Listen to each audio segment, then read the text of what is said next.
کرنے کا بہت بڑا ثواب ہے اور دعا کرنا عبادت ہے۔ سب سے بڑا وظیفہ ہوتا ہے کہ آپ دعا کریں۔ دعا اللہ کو پسند ہے، دعا پیغمبر کی سنت ہے، دعا پیغمبر کا حکم ہے، دعا صحابہ کا عمل ہے، اور دعا سے اللہ خوش ہوتا ہے، دعا سے اللہ راضی ہوتا ہے، دعا اللہ کو سب سے زیادہ پسند ہے۔ اسی لیے حضور نے ارشاد فرمایا الدعاء هو العبادہ، کہ دعا کرنا عین عبادت ہے۔ ہمیں اور آپ کو دعا کرنے کی عادت ڈالنا چاہیے۔ ہماری عادت پڑی ہوتی ہے وظیفوں کی، ہماری عادت پڑی ہوتی ہے عملیات کی، ہماری عادت پڑ گئی ہے تعویذ گنڈوں کی۔ اس عادت کو چھوڑ کر ہمیں دعا کرنے کی عادت بنانا چاہیے۔ نمبر 2، لا تغضب۔ حضور علیہ الصلوۃ والسلام نے ارشاد فرمایا غصہ نہ کرو۔ بخاری شریف میں یہ حدیث موجود ہے، لا تغضب، غصہ نہ کرو۔ اسی لیے ہمیں اور آپ کو غصہ نہیں کرنا چاہیے۔ ہاں، شریعت کے خلاف ہم کوئی کام دیکھیں تو پھر غصہ ہمیں کرنا چاہیے، لیکن ہمارا کوئی ذاتی مسئلہ ہے، خواہ میں، بے وجہ اکڑ میں، گھمنڈ میں، اس کے بارے میں حضور نے ارشاد فرمایا لا تغضب، غصہ نہ کرو، ٹھیک ہے۔ لیکن ہمارا مزاج یہ ہو گیا ہے کہ ہماری ذات کے بارے میں اگر کوئی بات کوئی کہہ دے تو ہمیں غصہ آتا ہے، ہماری شان کے خلاف کوئی بات کہہ دے تو ہمیں غصہ آتا ہے، شریعت کے خلاف ہم دن بھر میں نہ جانے کتنے کام دیکھتے رہتے ہیں، ہمیں غصہ نہیں آتا۔ ہمیں کسی نے اپنی شادی میں نہیں بلایا، غصہ آتا ہے، یار دیکھو میرا بچپن کا دوست تھا، شادی میں نہیں بلایا، لیکن اس شادی میں اس نے ہمیں بلا لیا، اس شادی میں اللہ اور اللہ کے رسول کے خلاف بہت سارے کام ہو رہے ہیں تو ہمیں غصہ نہیں آتا۔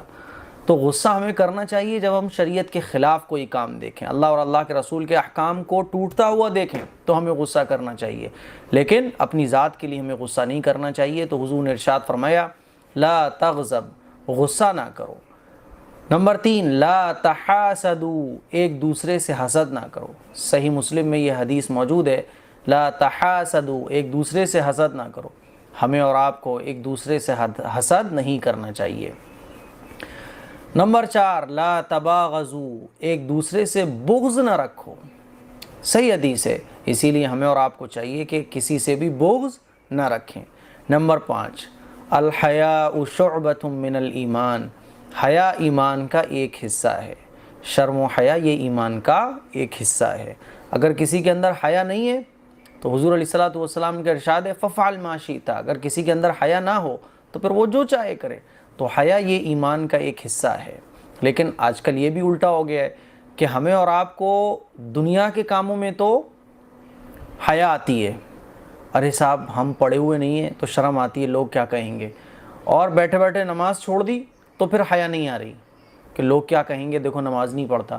تو دین کے مسئلے میں ہماری حیا سب ختم ہو گئی ہے، دنیا کی چیزوں میں ہمیں شرم آتی ہے نا۔ اسی لیے جن چیزوں میں ہمیں حیا کرنا چاہیے ان چیزوں میں ہمیں حیا نہیں آتی، ٹھیک ہے، اور جن چیزوں میں ہمیں حیا نہیں کرنا چاہیے ان چیزوں میں ہمیں حیا آتی ہے۔ اللہ کے نبی صلی اللہ علیہ وسلم نے ارشاد فرمایا الحیاء شعبۃ من الایمان، حیا ایمان کا ایک حصہ ہے۔ نمبر 6، البر حسن الخلقی، نیکی حسن اخلاق کا نام ہے، اسی لیے ہمیں اپنے اخلاق اچھے رکھنا چاہیے۔ نمبر 7، انما الاعمال بالنیات، اعمال کی قبولیت کا دار و مدار نیتوں پر ہے، ہمیں کوئی بھی اچھا کام اچھی نیت کے ساتھ کرنا چاہیے۔ نمبر 8، مفتاح الجنت الصلاۃ، جنت کی کنجی نماز ہے، نماز نہیں ہے تو جنت نہیں ہے، نماز جو ہے یہ جنت کی چابی ہے۔ نمبر 9، کل معروف صدقۃ، ہر نیکی صدقہ ہے، جتنے بھی نیکی کے کام ہیں اس پر اللہ تعالیٰ صدقے کا اجر عطا فرماتا ہے۔ بخاری شریف میں یہ حدیث موجود ہے کہ ہر نیکی صدقہ ہے، اسی لیے ہمیں چھوٹی نیکی ہو بڑی نیکی ہو، نیکی کا جہاں ہمیں موقع ملے ہمیں نیکی کرنا چاہیے۔ نمبر 10، من غشنا فلیس منا، جو ہمیں دھوکہ دیتا ہے اس کا ہم سے کوئی تعلق نہیں ہے، ہمیں کسی کو بھی دھوکہ نہیں دینا چاہیے۔ نمبر 11، المرء مع من احب، کہ آدمی قیامت کے دن اسی کے ساتھ ہوگا جس سے اس نے دنیا میں محبت کی۔ اگر ہم اس دنیا میں اللہ والوں سے محبت کریں گے تو اللہ والوں کے ساتھ ہوں گے، اور اگر ہم اس دنیا میں ناچنے گانے والوں سے محبت کریں گے تو ہم آخرت میں انہی کے ساتھ ہوں گے۔ اللہ کے نبی نے ارشاد فرمایا کہ آدمی قیامت کے دن اسی کے ساتھ ہوگا جس سے اس نے دنیا میں محبت کی۔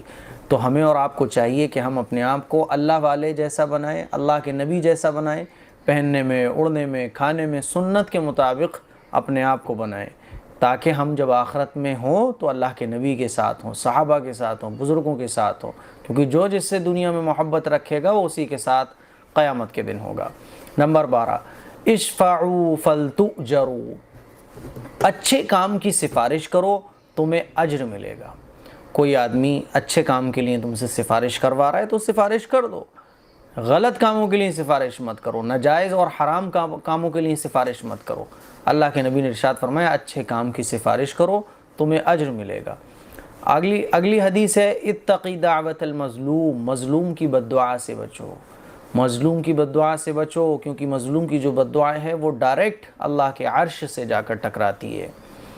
نمبر 14، اتق اللہ حیثما کنت، تم جہاں ہو اور جس جگہ بھی رہو اللہ تعالیٰ سے ڈرو۔ تو ہم کہیں بھی ہوں اللہ ہمیں دیکھ رہا ہے، ہمیں اللہ سے ڈرنا چاہیے۔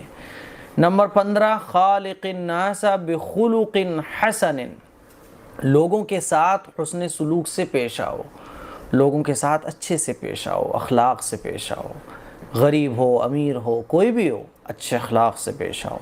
نمبر 16، لا یأکلن احد منکم بشمالہ، تم میں سے کوئی شخص بائیں ہاتھ سے نہ کھائے، الٹے ہاتھ سے ہمیں کھانا نہیں کھانا چاہیے، اللہ کے نبی نے اس سے منع فرمایا، اور فرمایا تم میں سے کوئی شخص الٹے ہاتھ سے نہ کھائے، سیدھے ہاتھ سے ہمیں کھانا کھانا چاہیے۔ ہمارے بچوں میں بھی اگر کوئی الٹے ہاتھ سے کھائے تو ڈانٹ لگا کے ان کی عادت چینج کراؤ۔ اگلی حدیث ہے آپ علیہ الصلوۃ والسلام نے ارشاد فرمایا ان اللہ رفیق یحب الرفق، بے شک اللہ تعالیٰ نرمی کرنے والا ہے اور نرمی کو پسند فرماتا ہے، ہمیں نرم بننا چاہیے، نرم انداز سے لوگوں سے بات کرنا چاہیے۔ نمبر 18، اتقوا النار ولو بشق تمرۃ، جہنم کی آگ سے بچو چاہے کھجور کے ایک ٹکڑے ہی کو صدقہ اور خیرات کر کے بچ سکو۔ صدقہ جہنم کی آگ کو ٹھنڈا کرتا ہے، اسی لیے اللہ کے نبی نے ارشاد فرمایا جہنم کی آگ سے بچو چاہے کھجور کا ایک ٹکڑا، کھجور کا ٹکڑا کتنا سا ہوتا ہے، چھوٹا سا ہوتا ہے، اسی کو صدقہ خیرات کر کے بچ سکو۔ اسی لیے ہمیں صدقہ خیرات خوب کرنا چاہیے۔ اگر ہماری حیثیت نہیں ہے تو کھجور کا ایک چھوٹا سا ٹکڑا ہی صدقہ خیرات کر دو، لیکن اپنی حیثیت کے مطابق کرو۔ اگلی حدیث ہے آپ علیہ الصلوۃ والسلام نے ارشاد فرمایا صلوا کما رأیتمونی اصلی، تم اسی طریقے سے نماز پڑھا کرو جیسے مجھے نماز پڑھتے دیکھتے ہو۔ ہمیں اور آپ کو چاہیے کہ سنت کے مطابق، سنت اور مستحبات کی رعایت کرتے ہوئے ادب کے ساتھ ہم نماز پڑھیں۔ نمبر 20، جعلت قرۃ عینی فی الصلاۃ، میری آنکھوں کی ٹھنڈک نماز میں بنا دی گئی ہے۔ اگر ہم چاہتے ہیں کہ حضور علیہ الصلوۃ والسلام کو ٹھنڈک، حضور کے دل کو سکون اور چین پہنچے، حضور کی آنکھوں کو ٹھنڈک پہنچے، تو آپ علیہ الصلوۃ والسلام نے ارشاد فرمایا میری آنکھوں کی ٹھنڈک نماز میں بنا دی گئی ہے۔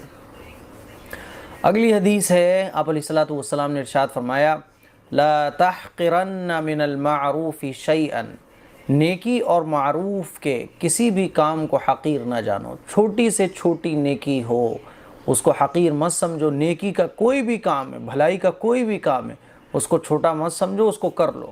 نمبر 22، صلۃ الرحم تزید فی العمر، رشتہ داروں سے حسن سلوک، رشتہ داروں کے ساتھ اچھا معاملہ یہ عمر میں اضافے کا ذریعہ بنتا ہے۔ اگر آپ چاہتے ہو کہ آپ کی عمر میں برکت ہو تو رشتہ داروں کے ساتھ، اپنے لوگوں کے ساتھ اچھا سلوک کرو، اچھا معاملہ رکھو۔ نمبر 23، من ذکرت عندہ فلیصلی علیہ، جس شخص کے پاس میرا نام ذکر کیا جائے وہ مجھ پر درود بھیجے۔ اسی لیے جب حضور علیہ الصلوۃ والسلام کا نام ہمارے سامنے آئے تو ہمیں صلی اللہ علیہ وسلم درود شریف پڑھنا چاہیے۔ حضور علیہ الصلوۃ والسلام نے ارشاد فرمایا نمبر 24، من رغب عن سنتی